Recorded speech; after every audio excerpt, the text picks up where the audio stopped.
क्या टोपी। बाप रे, क्या सुर है। सुर नहीं ससुर है, इधर देख। अबे तू। हाँ, ये माइक मैन नहीं, लाइट मैन है, वो भी एकदम ऑर्डिनरी। ज़रूरी नहीं कि सारी की सारी अच्छी मूवीज़ इंस्टेंटली हिट हो जाए। कुछ अच्छी मूवीज़ कभी कभार बॉक्स ऑफिस पे बुरी तरीके से फ्लॉप हो जाती हैं और उन्हें काफ़ी ट्रोल भी किया जाता है और बताया जाता है कि मूवी आखिर कितनी गलत थी। लेकिन बस बात इतनी होती है कि मूवीज़ को अपनी ऑडियंस ढूंढने में थोड़ा टाइम लग जाता है और फिर कुछ सालों बाद जब ये मूवीज़ लोगों को समझती हैं तो उनकी एक कल्ट फॉलोइंग बन जाती है। आज के समय अगर मुझे गैंग्स ऑफ वसीपुर फिर से थिएटर्स में देखने के लिए मिले तो मैं उसके लिए प्रीमियम प्राइस भी पे करने के लिए तैयार हूँ। चाबी कहाँ है? चाबी कहाँ है? गाड़ में डाल लियो क्या चाबी साला सब? एंड लेट्स जस्ट होप कि सनम तेरी कसम की तरह इसे भी फिर से री रिलीज किया जाए, क्योंकि मुझे ये फील करना है कि थिएटर्स में जब लोग इस मूवी के लिए चीयर करेंगे तो आखिरकार वो माहौल कैसा होगा। और इसे ही कहते हैं कल्ट फॉलोइंग। भले ही आपने मूवी 50 बार देखी हो, लेकिन उससे जुड़ा अगर कोई रेफरेंस आपको दिखता है तो आपके कान खड़े हो जाते हैं। तो आज इस वीडियो में हम ऐसे ही 10 मूवीज़ के बारे में बात करने वाले हैं जो कि इनिशियली रिलीज होते टाइम तो फ्लॉप हो गई थी, लेकिन आगे जाके उनकी एक कल्ट फॉलोइंग बन गई और लोगों के दिल में इन मूवीज़ के लिए एक अलग जगह बन गई। सो हमारे लिस्ट में नंबर 10 पे है नायक द रियल हीरो। क्या है जी? इस मकान का मालिक कौन है? मालिक ਤੁਹਾਡੇ सामने खड़ा है जी। आपका नाम? मेरा नाम तुकाराम, आपका? तुसी तुकाराम ते असी बिल क्लिंटन है। आज इस मूवी को किसी भी इंट्रोडक्शन की जरूरत नहीं है, लेकिन किसी ने नहीं सोचा था कि एस शंकर की मूवी है और उसके हीरो है अनिल कपूर। म्यूजिक दिया है AR रहमान ने और फिर भी ये मूवी एक फ्लॉप हो सकती है। मूवी का बजट था 21 करोड़ और इस मूवी ने लाइफ टाइम 20.56 करोड़ ही कमाए थे बॉक्स ऑफिस पर, जिसकी वजह से इसे एक फ्लॉप अनाउंस कर दिया गया क्योंकि ये मूवी अपना बजट तक रिकवर नहीं कर पाई थी। मूवी क्रिटिक्स ने भी काफ़ी मिक्स रिस्पॉन्सेस दिए थे और कई क्रिटिक्स ने तो इसे सिर्फ 1 स्टार भी दिया था। लेकिन जब ये मूवी टेलीविजन पे रिलीज हुई तो इंस्टेंट हिट हो गई। सभी को मूवी का कैरेक्टर काफ़ी रिलेटेबल लगा, जहाँ पे एक एक्सीडेंटल रिपोर्टर एक एक्सीडेंटल चीफ मिनिस्टर बन जाता है और वो भी सिर्फ एक दिन के लिए, जिसके बाद उसकी लाइफ पूरा 360 डिग्री टर्न ले लेती है और वो पॉलिटिक्स में आ जाता है। नंबर 9 पे जो मूवी है उसका नाम है चांदनी चौक टू चाइना।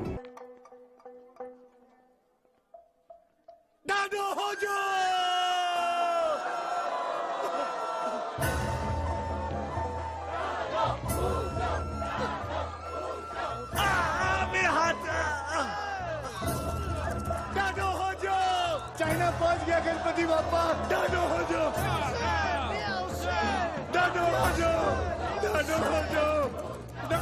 हर तरह से ये एक मास एंटरटेनर मूवी थी जिसमें एक्शन और कॉमेडी का पूरा बैलेंस था, लेकिन किसी वजह से जब ये मूवी थिएटर्स में रिलीज हुई तो एक मेजर फ्लॉप साबित हुई।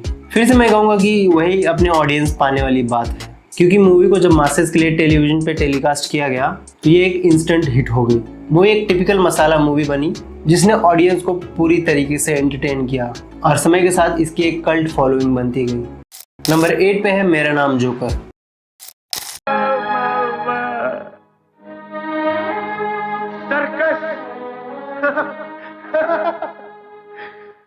हाँ बाबू, ये सर्कस है और ये सर्कस है शो 3 घंटे का।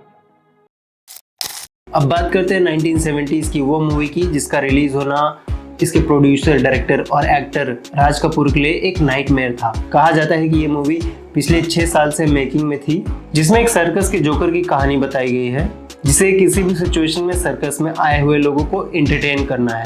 एक्टर राज कपूर इस मूवी में राजू के नाम का कैरेक्टर प्ले करते हैं, जिसके लाइफ में कुछ ऐसे इंसिडेंट होते हैं जिसकी वजह से वो काफ़ी तकलीफों से गुजरता है और किस तरह से अपने गम को छुपा के लोगों को हंसाने का काम करता है, वही आपको इस मूवी में देखने के लिए मिलता है।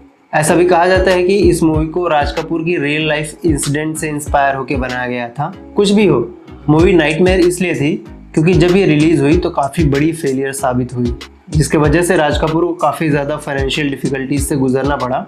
लेकिन 2 सालों के बाद जब इस मूवी को 1972 में रशिया में रिलीज किया गया तब इसे 3 पार्ट में रिलीज किया गया, जहाँ पे इसके तीनों पार्ट ब्लॉकबस्टर साबित हुए और लोगों ने इस मूवी को अप्रिशिएट करना चालू कर दिया। इसके बाद ये मूवी एक कल्ट क्लासिक बन गई और 20वीं सदी की बॉलीवुड की ये एक one of the best movies साबित हुई। नंबर 7 पे है 1990s की अग्निपथ। क्या नाम क्या है तुम्हारा? विजय दीनानाथ जॉन, पूरा नाम। बाप का नाम दीनानाथ जॉन, मां का नाम सुहासिनी जॉन। बॉलीवुड में अमिताभ बच्चन की एक टिपिकल मसाला फिल्म रिलीज होती है 1990s में, जिसमें अमिताभ बच्चन एक गैंगस्टर का रोल प्ले करते हैं, जिसे ऐसा कहा जाता है कि उसे मनिया सूर्य के लाइफ से इंस्पायर होकर लिखा गया था। और वो टाइम भी बिल्कुल परफेक्ट था जब अमिताभ बच्चन अपने एंग्री मैन के कैरेक्टर में स्टैब्लिश हो चुके थे। और कहानी भी क्लासिक बॉलीवुड ट्रोप्स को फॉलो करती थी। कहानी थी एक ऐसे बच्चे की जिसके पिता को मार दिया गया था जब वो एक लोकल गैंगस्टर को मना करता है ड्रग्स की फार्मिंग करने के लिए। मूवी काफ़ी अच्छी साबित हुई और अमिताभ बच्चन के लिए स्पेशली ये करियर डिफाइनिंग मूवी थी, क्योंकि इसी मूवी के लिए उन्हें आगे जाके नेशनल अवार्ड भी मिला। लेकिन मूवी का बजट इतना ज़्यादा था कि भले ही उस साल की ये 5th हाईएस्ट ग्रॉसिंग मूवी थी, फिर भी थिएटर्स पे अपना बजट रिकवर नहीं कर पाई, जिसकी वजह से इस मूवी को एक फ्लॉप घोषित कर दिया गया। लेकिन सालों बाद लोगों के बीच में ये मूवी एक कल्ट क्लासिक साबित हो गई थी, जहाँ पे सालों बाद भी इस मूवी की आज बॉलीवुड में बातें होती है। और आखिरकार 22 सालों बाद इस मूवी का फिर से एक रीमेक आया, जिसमें ऋतिक रोशन और प्रियंका चोपड़ा लीड में थे। और इस बार इस मूवी के विलेन थे संजय दत्त, जिनका कांचनजंगा का पहला लुक लोगों में आज भी दहशत फैला देता है। ये मूवी एक परफेक्ट एग्जाम्पल थी, जहाँ पे भले ही बॉक्स ऑफिस पे ये मूवी फ्लॉप हुई, लेकिन लोगों के दिलों में आज भी ये राज करती है। नंबर 6 पे है लेजेंडरी एक्टर गुरुदत्त की मूवी प्यासा। गुरुदत्त जी को बॉलीवुड का one of the greatest film maker कहा जाता है। उन 3-4 लोगों से बदला लेने के लिए तुम अपने आप से बैर नहीं कर सकते विजय। दौलत, नाम और शोहरत की तरह क्यों ठुकरा रहे हो? अगर ठुकराना ही है तो उन भाइयों को ठुकराओ, शेख जी और उस दोस्त को ठुकराओ जिनसे तुम्हें शिकायत है। मुझे उनसे कोई शिकायत नहीं, मुझे किसी इंसान से कोई शिकायत नहीं। मुझे शिकायत है समाज के उस ढांचे से जो इंसान से उसकी इंसानियत छीन लेता है। और वो ना ही एक सक्सेसफुल एक्टर थे, बल्कि एक सक्सेसफुल प्रोड्यूसर, डायरेक्टर, कोरियोग्राफर और राइटर भी थे। और जिस प्यासा मूवी की हम बात कर रहे हैं वो मूवी 1957 में रिलीज हुई थी। मूवी एक विजय नाम के उर्दू पोएट की कहानी को फॉलो करती है, जो कि दूसरे उर्दू पोएट से बिल्कुल अलग था। उसकी पोएट्रीज में वो हमेशा सोशल इश्यूज के बारे में बात करता था, जिसकी वजह से उसके काम को कोई भी पब्लिशर पब्लिश नहीं करना चाहता था। लेकिन फिर उसकी मुलाकात होती है गुलाबो से, जो कि एक ब्रॉथल में प्रोस्टिट्यूट थी, और किसी तरह वो विजय की मदद करती है उसकी पोएट्रीज को पब्लिश कराने में। Unlike other movies in the list, ये मूवी क्रिटिकली और फाइनेंशियली दोनों तरीके से एक सक्सेसफुल मूवी थी, और सालों बाद भी इसकी कल्ट फॉलोइंग आज भी कम नहीं हुई है। अगर आपने ये मूवी आज तक नहीं देखी है तो मैं आपको रिकमेंड करूंगा कि आप एक बार YouTube पे इस मूवी को सर्च जरूर करना, क्योंकि मूवी YouTube पे फ्रीली अवेलेबल है। नंबर 5 पे आती है मूवी सिलसिला।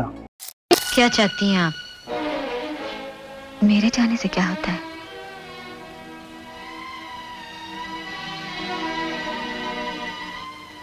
उनका दामन छोड़ दीजिए, ये मेरे बस में नहीं, और जो मेरे बस में नहीं उसे मैं कैसे कर सकती हूँ? अमित मेरे पति हैं, मेरा धर्म है, वो मेरा प्यार है, और प्यार मेरी किस्मत बन चुका है।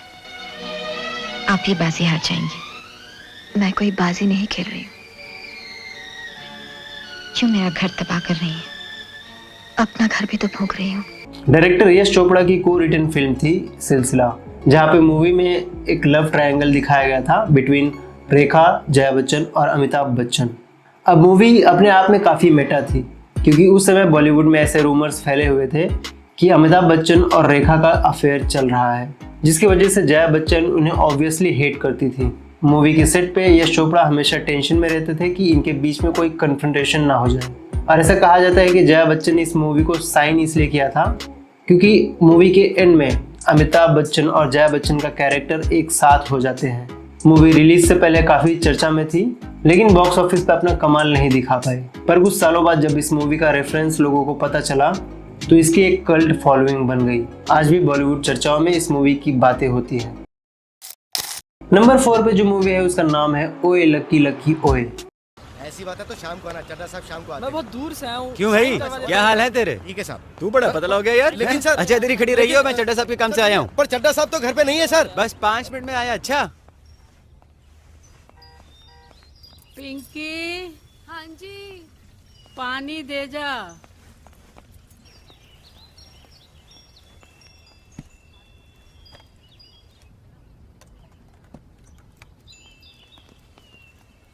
कौन है? कोई नहीं चाहिए जी, मैं लक्की हूँ। अच्छा, lucky. Abhay Deol is an asset to Bollywood और इस बात को हम एज एन ऑडियंस जितनी जल्दी समझ लें हमारे लिए उतना ही ज़्यादा अच्छा है, क्योंकि तभी हमें कुछ बेहतरीन मूवीज़ देखने के लिए मिलेंगी। इस मूवी को को राइट और डायरेक्ट किया था दिवाकर बैनर्जी ने और मूवी की स्टोरी फॉलो करती है लकी के कैरेक्टर को, जो कि एक चोर है और काफ़ी कॉन्फिडेंस से चोरी करता है। मूवी फिर बाद में लकी के बचपन को भी हाईलाइट करती है, जहाँ पे हमें ये दिखाया जाता है कि किस तरह से अपने लाइफ के ट्रॉमास से बचने के लिए लकी छोटी छोटी चोरियां करना चालू करता है और आगे जाके इसे इस काम की आदत लग जाती है। मूवी थिएटर्स में रिलीज होती है और बॉक्स ऑफिस पे एवरेज परफॉर्म करती है, लेकिन क्रिटिक्स ने इस मूवी का काफ़ी जम के तारीफ किया। मासेस के बीच में ये मूवी इतनी ज़्यादा पॉपुलर हुई कि आगे जाके इसे नेशनल अवार्ड भी मिला for the best popular film. Number 3 पे है शाहरुख खान स्टारर स्वदेश। लेकिन सरकार को तुम समझते क्या हो? सरकार एक सिस्टम है जिसका जनता भी एक हिस्सा है। हम, तुम, ये गांव, यहाँ के सारे लोग इस सिस्टम का हिस्सा है। अब अगर इस सिस्टम में कोई कमी हो तो उसे ठीक करना हमारी उतनी ही जिम्मेदारी है जितनी सरकार की। जो अपनी मदद करना नहीं जानता उसकी मदद तो भगवान भी नहीं कर सकता। अच्छा मरियम, लेकिन यहाँ पर कुछ बदलने वाला नहीं है। लोग बदलना ही नहीं चाहते। कितना आसान है गलतियां निकालना। को return, produce and directed by Ashutosh Gowariker. Movie 2004 में रिलीज हुई थी, जिस समय बॉलीवुड में सिर्फ मसाला मूवीज का ही राज था। कहानी फॉलो करती है मोहन भार्गव के कैरेक्टर को, जो कि नासा में एक साइंटिस्ट है और एक इंडियन NRI है, जो कि यूएसए कॉलेज में पढ़ने के लिए जाता है। लेकिन उसी दरमियान इंडिया में उसके पेरेंट्स की एक कार एक्सीडेंट में मौत हो जाती है, जिसके बाद वो यूएसए में ही रहने लगता है। लेकिन उसे हमेशा चिंता रहती थी उसकी कावेरी अम्मा की, जिन्होंने उसे बचपन में पाला था। कहानी आगे बढ़ती है और मोहन इंडिया में आता है, जहाँ पे कावेरी अम्मा को ढूंढते ढूंढते वो एक गांव पहुंच जाता है और आगे हमें दिखाया जाता है कि किस तरह से वो गांव वालों की मदद करता है ताकि उनके गांव में कॉन्स्टेंटली इलेक्ट्रिसिटी का सप्लाई चालू रहे। फन फैक्ट, इस मूवी को शाहरुख खान से पहले आमिर खान को ऑफर किया गया था, क्योंकि राइटर्स ने उन्हें ही ध्यान में रख के ये मूवी लिखी थी। लेकिन किसी वजह से आमिर खान ये मूवी कर नहीं पाए और फाइनली इस मूवी में शाहरुख खान ने एक्ट किया। खैर, मूवी थिएटर्स में रिलीज होती है और एज एक्सपेक्टेड क्रिटिक्स इसकी जम के तारीफ करते हैं, लेकिन मूवी को एक फाइनेंशियल फेलियर कंसिडर किया जाता है, जबकि इस मूवी ने अपने बजट से ज़्यादा का कलेक्शन किया था। आज ये मूवी शाहरुख खान के लाइफ की one of the best movies में कंसिडर की जाती है और शाहरुख खान की भी इस चीज़ के लिए तारीफ की जाती है कि उन्होंने अपने करियर के पीक में एक ऐसी मूवी साइन की जो कि उनके लिए काफ़ी अनकन्वेंशनल थी। आज स्वदेश लोगों के बीच में एक कल्ट फॉलोइंग रखती है, जहाँ पे आज भी इसका रेफरेंस आप कहीं ना कहीं सुनते होंगे। नंबर 2 पे है रॉकस्टार। अब हम कल्ट फॉलोइंग की बात कर रहे हैं और रॉकस्टार की बात ना हो तो ये कल्ट मूवीज के लिए काफी नाइंसाफी होगी। क्या हो गया है तुझे जे? हाँ? क्या बनता जा रहा है तू? तेरी प्रॉब्लम क्या है? देख खुद को देख।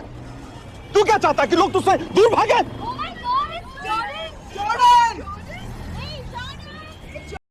डायरेक्टर इम्तियाज अली के करियर की one of the biggest film, जिसने सिर्फ क्रिटिक्स ही नहीं तो लोगों पर भी इसका इम्पैक्ट डाला।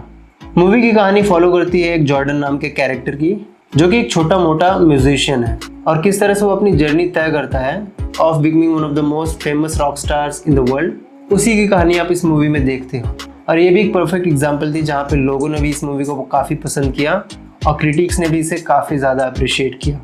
लेकिन बात सिर्फ यहीं ख़त्म नहीं हुई। मूवी के रिलीज होने के कई सालों बाद भी आज भी लोगों में इसकी कल्ट फॉलोइंग जिंदा है। नंबर 1 पे जो मूवी है उसका नाम है अंदाज अपना अपना। ये टोपी आपने कहाँ से ली? फ्रांस से? नहीं, स्विट्जरलैंड से। मैं वहाँ अक्सर जाते रहता हूँ। मुझे वहाँ की शाम बहुत पसंद है। नहीं, टोपी भी बहुत अच्छी लग रही है। आप पे बहुत सूट हो रही है। साला ऐसे लग रहा है जैसे बंदर के सर पे तरबूज।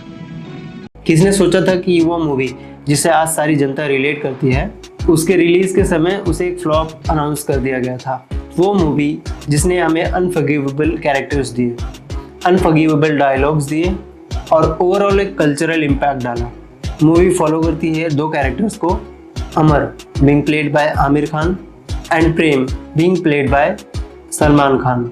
दोनों एक ऐसी लड़की फंसाना चाहते हैं जिससे शादी करके उनकी लाइफ सेट हो जाए, जिसकी वजह से एक टाइमलेस कॉमेडी क्रिएट होती है, that too which includes the biggest Khans of Bollywood. ये मूवी एक ऐसी मूवी है जिसके जोक्स आज भी रिलेवेंट है और ये मूवी रिलीज हुई थी 1994 में। फन फैक्ट, मूवी की स्टार्स की एक दूसरे से बिल्कुल नहीं बनती थी। जहाँ पे आमिर खान हमेशा से एक परफेक्शनिस्ट रहे हैं, वहीं Salman Khan not so serious, लेकिन दोनों की जोड़ी ने ऑन स्क्रीन कमाल कर दिया। तो ये थी बॉलीवुड की ऐसी 10 मूवीज जो आज भी एक कल्ट फॉलोइंग रखती है। इनमें से आपकी कौन सी फेवरेट मूवी थी कमेंट्स में ज़रूर बताना। और अगर आपकी कोई फेवरेट मूवी है जिसे हम लिस्ट में रखना भूल गए हैं तो हमें बताओ भाई, ताकि हम इसका पार्ट 2 भी लेके आ सके। मिलता हूँ मैं आपसे अगले वीडियो में किसी और टॉपिक के साथ। तब तक के लिए धन्यवाद।